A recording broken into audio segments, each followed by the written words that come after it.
मालकानगिरी जिला लगाण वर्षा स्थिति नहीं समीक्षा कले राज्य प्रतिनिधि दल। बिजुली संयोगीकरण और पानीय जल जोगाण को प्राथमिकता। आज लगाण वर्षा नहीं राज्य सरकार को एक प्रतिनिधि दल मालकानगिरी गस्त करछंती। सामाजिक सुरक्षा और भिन्नक्षम सशक्तिकरण विभाग प्रमुख शासन सचिव विष्णुपद सेठी, अग्निशम विभाग डीजी डॉ सुधांशु षडंगी और दक्षिणांचल पुलिस डीआईजी चरण सिंह मीना आज जिला परिषद सम्मेलन कक्ष में परिस्थिति नहीं एक समीक्षा बैठक करिसेंती। जिलापाल आशीष ईश्वर पाटिल और आरक्षी अधीक्षक नितेश वाधवानी लगाण वर्षा रे जिला प्रशासन पक्षरु निया जायतिबा प्रस्तुति संपर्क में प्रतिनिधि दल को अवगत कराइथिले। प्राथमिकता भित्तिरे बिजुली संयोगीकरण, पानीय जल जोगाण और प्राणी संपद निमंते पदक्षेप नेबा पई श्री सेठी गुरुत्वारोप करिसेंती। समस्त क्षयक्षतिर आकलन करा जाई क्षतिग्रस्तों को अनुकंपामूलक सहायता जिला प्रशासन पक्षरु जोगाई दियाजिबो बोली श्री सेठी सूचना दैछंती।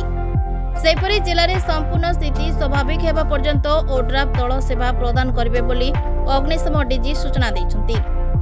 एही संवेदनशील स्थिति नहीं राज्य सरकार अनवरत दृष्टि रखिछंती बोली डॉ षडंगी प्रकाश करिसेंती। एही प्राकृतिक विपर्यय निष्ठापर भाव में सेवा प्रदान करथिबा अग्निशम कर्मचारी को राज्य स्तर में पुरस्कृत कराजिबो बोली मध्य से सूचना दैछंती।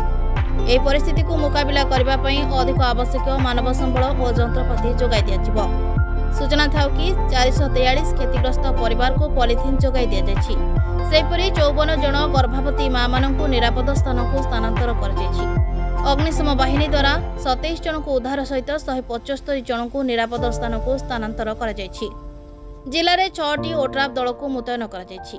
सेहिपरि 5टी अग्निशम दल उद्धार कार्य न्यस्त थिबा बेले 3टी दल रास्ता सफाई कार्य नियोजित होइछन्ति। एही संवेदनशील परिस्थिति रे जिला प्रशासन प्रस्तुति और मुकाबिला निमंते राज्य प्रतिनिधि दल जिला प्रशासन एवं जिलार जनसाधारण सहयोग निमंते प्रशंसा करथिले। अन्यमानक मध्यरे अतिरिक्त जिलापाल राजस्व वेदवर प्रधान, जिला परिषद मुख्य उन्नयन अधिकारी तथा निर्वाही अधिकारी नरेश चंद्र सबर और अतिरिक्त आरक्षी अधीक्षक तपर नारायण रथ उपस्थित थिले। जाको नेइकरी बन्या जनित परिस्थिति सृष्टि होइतला। विशेषकर मालकानगिरी सदर, कालीमेला, मोटू, चित्रकोंडा ब्लॉक अधिक प्रभावित होइछि। NH 326 विभिन्न स्थान रे रास्ता उपरे पानी चलिकरी गमनागमन बाधाप्राप्त होइछि। माननीय मुख्यमंत्री एथिपई तक चिंता व्यक्त करथिले एवं आम मानकु स्थितिर समीक्षा करिवा पई निर्देश देथिले। सेथिपई राज्य सरकार को प्रमुख सचिव श्री विष्णुपद सेठी और मु एठी पहुंचीछु एवं स्थितिर समीक्षा करिछु। प्राथमिक आवश्यकता थिला जे पानी घेर रे जो माने अटकी किथिले तांको निरापद भाव केमते हमें सुरक्षित स्थान को बाहर करिबा। जिलापाल आशीष पाटिल और एसपी नितेश वाधवानी नेतृत्व में अनेक स्थान पानी घेरे थिबा लोकन को अग्निशम कर्मचारी माने इनफ्लेटेबल रबर बोट इत्यादि व्यवहार करी सुरक्षित स्थान को नहीं। विशेषकर आपण माने गणमाध्यम देखते आमर एठी जो अछंती अग्निशम अधिकारी कमल कुमार राव तांका नेतृत्व में बहुत भल काम से करिसेंती। MB 7 रु 3 जन, MB 39 और MB 40 रु 10 जन, कोटेरु 9 जन, कालीमेला 84 जन, मोटू 51 जन, माथिली 5 जन लोक, एमती 162 लोक उनको 8 रु 9 भितर जोटा कि एवरेज रेनफॉल थिला 181 मिलीमीटर।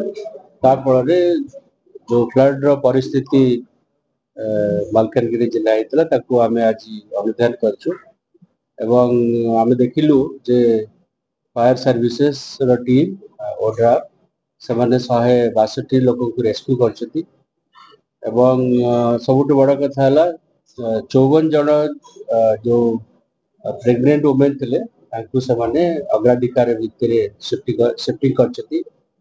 प्राय 2200 जन शिफ्ट होइछथि एवं 15टी जो शेल्टर से माने स्कूल घरे जो हमर मल्टीपर्पस शेल्टर अच्छी सेठी से माने रखिछथि एवं जो गाँ लोक माने रेस्क्यू होछथि बा अफेक्टेड होइछथि एवं सेही शेल्टर को आछथि तांकु सेठी तांकर खाद्य पेय एवं तांकर मेडिकल नीड को ठीक करिया पई तार व्यवस्था जिला प्रशासन करछथि एवं पीवा पानी असुविधा थिला पटेरू अंचल रे एवं सेठी 4टी वाटर टैंक नियोजित होइछथि।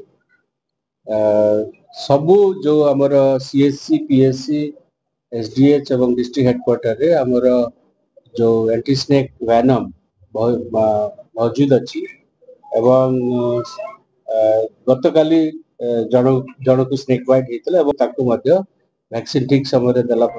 मालकानगिरी बादल विश्वाल को रिपोर्ट मंथन लाइव।